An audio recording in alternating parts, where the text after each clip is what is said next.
Hey guys, welcome back to my channel. So I've been into K-pop for a while and there are certain things about it that I really can't stand. So I wanted to make a video talking about them, specifically things that are concerned with the way the industry works and K-pop fandoms. As you can probably tell from the title, LOL, I'll stop rambling now and we can get into the content. But before that, if you haven't subscribed already, please consider doing so. I would really appreciate it. I make mostly BTS and Blackpink related content on this channel and share my opinions on stuff like this because I am a loudmouth and everyone I know in real life wants me to shut up, so I use this channel as an outlet. If you like the sound of that, I would really love if you stayed. Okay, now let's get right into the video.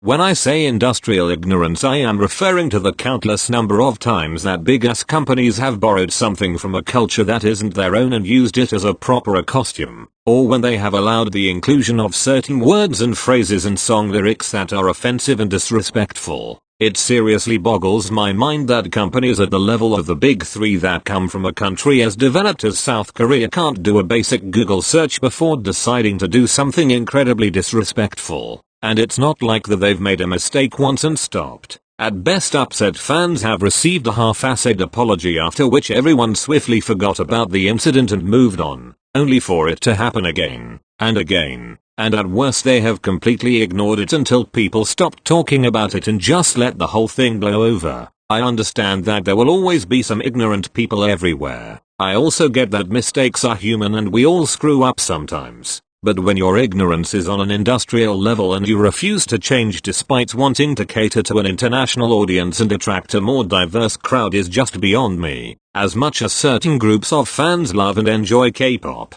they can never fully immerse themselves into it, knowing how these companies belittle their culture and hold it in such low regard, and that really sucks.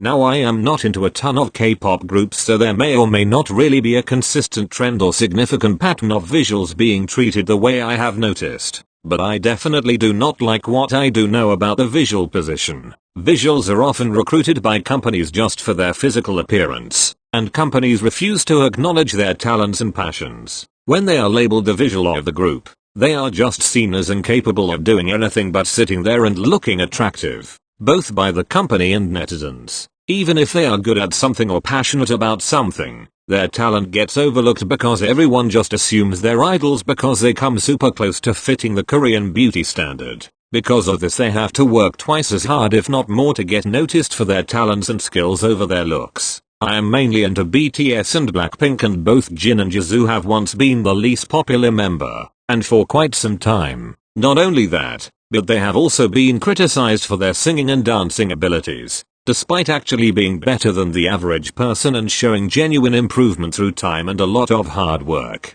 If companies didn't perpetuate the visual position as that of someone who is mainly just attractive, visuals would not have to struggle the way they tend to in the industry, at least based on my observation.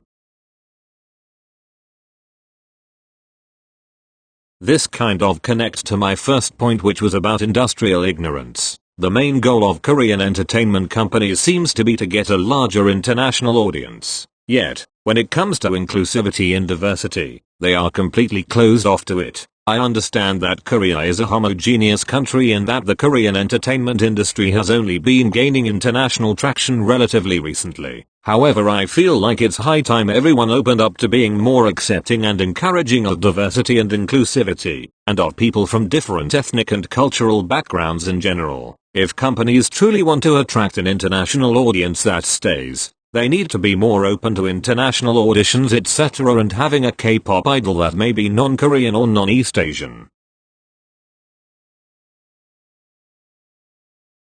To be honest, I never really understood the point of streaming and always thought the way people stream for hours and hours on end is absolutely ridiculous. Because if you are trying to see what the genuine success and popularity of a song is, streaming completely ruins that, and you can never tell by the views if something is actually as popular or as well received as it seems to be. And the toxicity that comes with streaming, especially on Twitter, is unbelievable. You can't shame people and hate on them just because they choose to do their freaking homework or go to sleep or hang out with their friends over streaming a music video for 6 hours a day. The fact that this happens is literally insane. Like, how can people not see the obvious problem with this? I just don't get it. It is healthy and honestly necessary to do things outside of K-pop, and some of us actually have a life and things to do, for frick's sake. Now on some occasions streaming can actually be fun, like if you want to stream for your fave's birthday or something like that, then go ahead. That is completely harmless, and streaming parties can even be a lot of fun. And it is also a sweet gift from fans to their idols if we actually end up breaking records on their birthdays and stuff. But overall I still think streaming culture is out of control in K-pop, and people online really need to chill the heck out. When I say babying idols, I am definitely referring to literally babying them, but also to not holding idols accountable for their actions. In terms of literally babying them, idols literally get backlash for acting their age because they are made to act cute and look extremely youthful, etc. Like when Jungkook got tattoos and grew his hair out, he got a ton of backlash. He is a grown man and can do whatever he wants with his body and his appearance, and no one is entitled to him being their woo cutie pie baby 24/7. People forget far too often that idols are grown adults and most probably do adult things off camera. They are not innocent little children that don't know the ways of the world and need your babying and overprotection. It needs to be stopped, and idols really need to be treated their age. In terms of not holding idols accountable, this is the aspect of babying that I strongly dislike even more. Again, most idols are grown adults, and if not, they are definitely far from being elementary school children. They aren't airheads that are incapable of comprehending things on their own. And yes, companies do mess up a lot and do hold responsibility when it comes to educating idols about certain things. However, idols are very much capable of understanding things, making decisions, and taking actions for which they should be held accountable. I cannot emphasize enough that it is not always the company's fault. Idols don't have only 2 brain cells. In the real world, anyone their age would be held accountable for things like mocking a certain culture, ignorance and refusal to apologize and change, etc. Let me burst your bubble, people who like to baby and overprotect idols. K-pop is the real world. I understand you don't want your faves to get backlash and get hate, but at the same time, by defending them and overprotecting them and shutting people up that respectfully call them out for certain actions, is only preventing your idols from learning and becoming better people.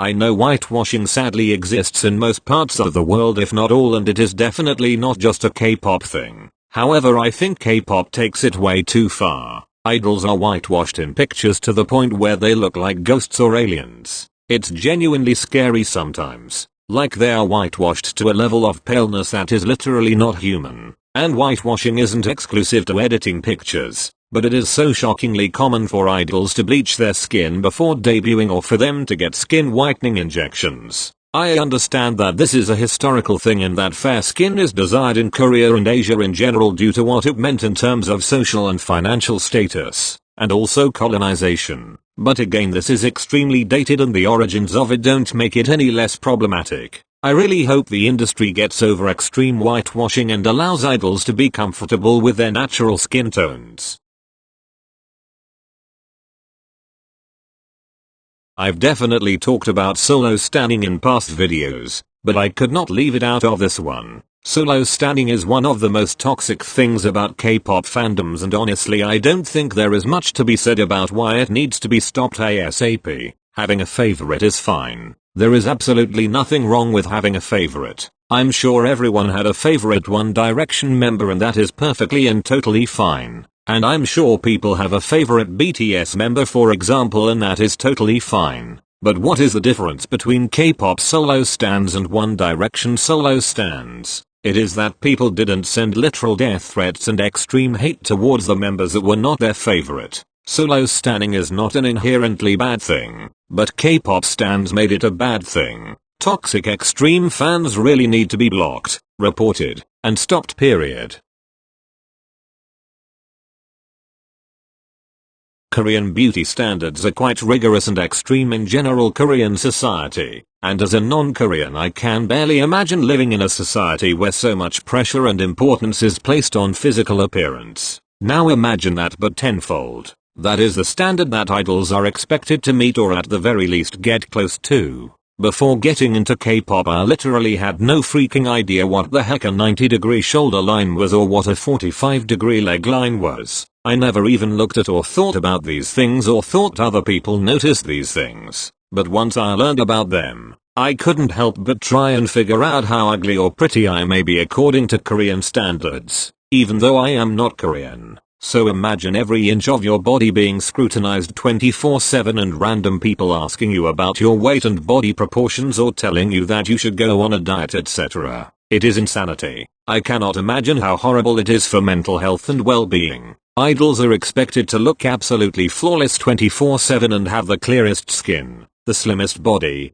perfect hair, etc. etc. When they are seen in public without makeup and appear to have texture skin or a single pimple on their face, netizens go crazy and are quick to spew disgusting, hateful comments about the idol. And the thing is, none of them would be able to live up to these standards themselves. And that is because the standards are literally inhumane. I understand that just like whitewashing, this is a cultural thing, but that definitely does not make it okay, and it needs to be stopped. More people need to speak out against it and stop conforming to it. Alright guys, that is all I have for this video. If you enjoyed it, definitely leave and like and subscribe if you haven't already. Also leave your thoughts on my opinions and your own things you dislike about the K-pop industry and fandoms in the comments below. I love reading comments and talking to people about stuff like this. Anyway, thank you so much for watching, and I'll see you in the next video.